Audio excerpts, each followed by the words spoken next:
மறைந்த முதலமைச்சர் ஜெயலலிதா தங்கி ஓய்வெடுக்கும் கோடநாடு பங்களாவில் காவலாளி ஒருவர் கொல்லப்பட்ட சம்பவத்தில் காயங்களுடன் தப்பிய மற்றொரு காவலாளி கிருஷ்ண பகதூர் காவல்துறையின் சந்தேக வலைக்குள் கொண்டுவரப்பட்டுள்ளார்.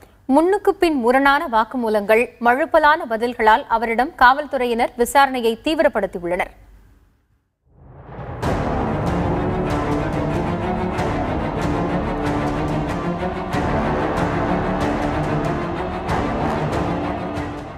மறைந்த முதலமைச்சர் ஜெயலலிதா தங்கி ஓய்வெடுக்கும் கொடநாடு அறையின் கண்ணாடி கொடநாடு பங்களா காவலாளி ஓம் பகதூர் கொல்லப்பட்ட அதே இரவில் உடைக்கப்பட்டிருக்கிறது.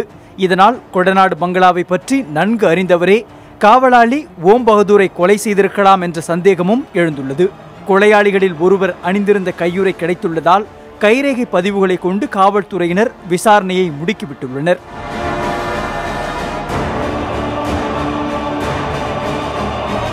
இரண்டு சொகுசு கார்களில் வந்த கும்பல் காவலாளியை தாக்கியதாக கூறும் மற்றொரு காவலாளி கிருஷ்ண பகதூர் அவர்கள் வந்த சத்தம் கேட்கவில்லை என்றும் காவலாளி ஓம் பகதூரின் அலறல் கேட்டே வந்ததாகவும் கூறியிருக்கிறார்.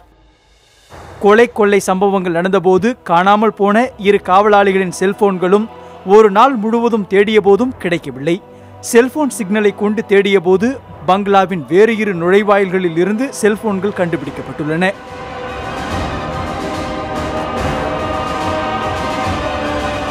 கொலை நடந்த இரவு 2:15 மணியளவில் கொடநாடு பங்களா நோக்கி சென்ற இரண்டு சொகுசு கார்கள் இரு சோதனை சாவடிகளின் சிசிடிவி கேமராக்களில் பதிவாகி உள்ளதால் அதன் அடிப்படையில் விசாரணை தீவிரப்படுத்தப்பட்டுள்ளது. கொல்லப்பட்ட காவலாளி ஓம் பகதூருக்கு வட்டிக்கு பணம் வாங்கி கொடுக்கும் பழக்கம் இருந்ததாக கூறப்படுகிறது. இதனால் வட்டிக்கு பணம் வாங்கிய விவகாரத்தில் யாரேனும் ஓம் பகதூரை கொலை செய்திருக்கலாமா என்ற கோணத்திலும் காவலர்கள் விசாரித்து வருகின்றனர். புதிய தலைமுறைக்காக செய்தியாளர் ஜான்சன்.